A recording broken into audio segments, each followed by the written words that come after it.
there guys, this is Malorian, and this video here is going to be about the right to refuse to be videotaped. Now, what this is really coming about is the last videos I did before this. These are the ones from the Alberta Masters Trifecta of Terror that I ran, and you'll notice that there's 4 of the games, but there's not the one for the last table. And that's because when we got there, both players, I wouldn't say refused, but requested to not be videotaped, and also I said, okay, let's not do that. So one of the things I wanted to kind of talk about now is just kind of that whole idea and the why some people don't want to be videotaped, and how it's really part of the community, and how it's kind of part of a changing community. Now, where does this come from? Well, of course, for people who are making battle reports and stuff like that, you could be doing written, you could be doing taking pictures, but one of the other things that's really nice with War Machine is an actual video of what's going on. In War Machine, it is really based off of these movements where, you know, the activations are really important, right? So it's not just saying like, oh yeah, these guys moved over here and killed these guys. Whoa, wait a second. How did those charges go off?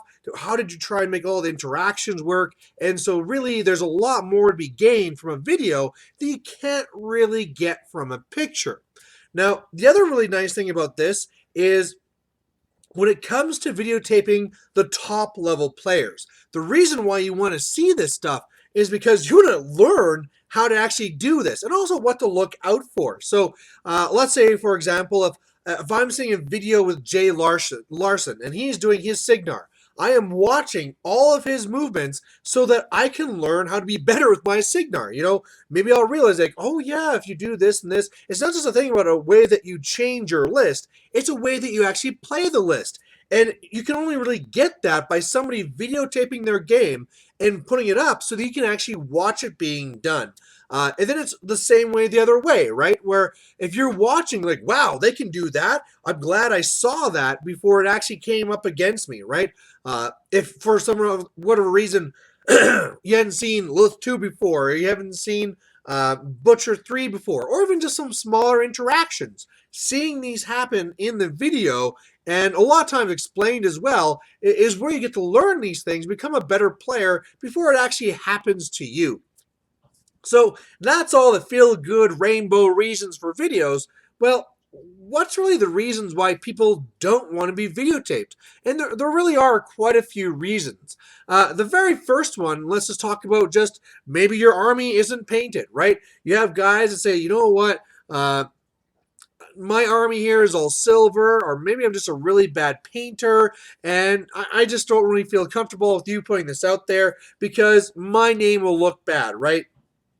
If for some reason I'm known or whatever, and all of a sudden people say like, oh wow, that's his army, it's garbage, ha ha ha ha ha, maybe that's taking it away from you. And that's where you get into this kind of idea of pride, because you know, we're all human, we all have this pride that is part of how we value ourselves. And that's another big part of it too.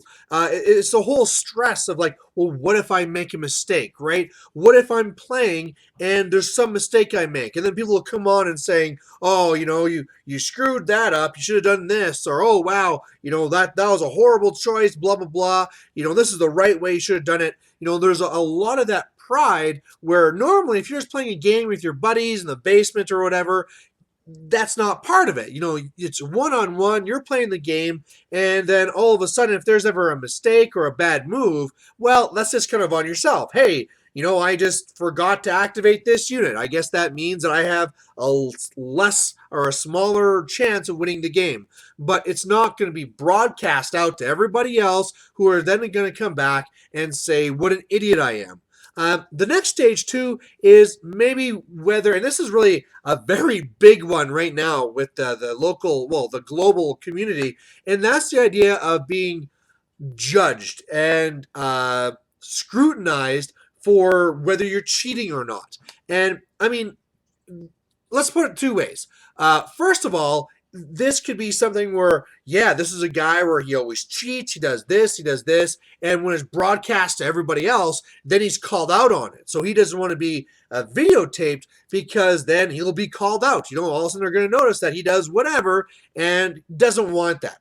The other way is maybe you just make an honest mistake, right? You're playing your game, you forgot a rule, or maybe you saw a dice wrong, or maybe you moved a model a little bit too far or accidentally nudged something. Whatever it is, it could be completely innocent, and then all of a sudden when it's broadcast out to everybody and they're all scrutinizing and watching every single move, then also like, oh wow, look at this guy, he's a cheater, look what he did. And again, it's an attack on your pride, on your self-worth, and that's a reason why people might not want to be videotaped, is just because, hey, if you're doing this here, I'm going to be attacked from whatever reason we've been talking about. Another part of that too is maybe the other way, and it's just saying, I don't want to be videotaped because this game is really about strategies and knowledge. And if you're taking my strategies and knowledge and taking them away from me, well, then all of a sudden, when I play someone, they know my tricks, right? If I am really playing this janky type of list, which needs these certain things to work, but it almost always does because nobody expects it, well, if I broadcast it out, then they all know. Another good example of this would be maybe this is a build up to a tournament. And so I don't want people to know what my tournament lists are going to be. I don't want them to know what my tournament strategies are going to be. So it's not just a pride issue, it's also a tactical issue as well, where you're giving up this information. Part of it too can even almost be more of a politeness reason. Maybe you're a person that likes having fun and you swear and you joke, and then you worry like, oh, well, I don't want these things going out because maybe they will think less of me because I make this joke, or maybe I'll say whatever vulgar words or something and I'm going to offend people and make them mad. That could be it too. Another one that can happen as well is the whole idea where, especially where we're doing these videos, and we're doing these videos on these usually on tournaments. I mean, you are seeing a lot more where videos are being done of just casual games, but the ones that are getting the real focus are the ones from the top level players. And these are then highly competitive games and all the rest of it. And part of the reason why they don't want to be videotaped is just they don't want the extra stress. This is already a highly competitive setting where there's maybe a lot on the stake. Maybe the winner of this game is the winner of the whole tournament. And you already have that weighing down on your shoulders. And then on top of this, you have to worry about this camera going on. Maybe you just don't want that. You want to be able to say, I want to be able to completely focus on the game. This is a very important game. I need to make sure I get this one 100%, and I can't give up any fraction of my focus to thinking about this camera. For whatever reason that we've already covered, I just don't even want to think about that. I want to take out as much stress as possible so I can focus on what's happening right now. So really, the next thing I want to talk about, so those are all the reasons why you might not want that to happen, where you might not want to be videotaped. The next thing I want to talk about here is just the whole idea where it is really your right not to be videotaped.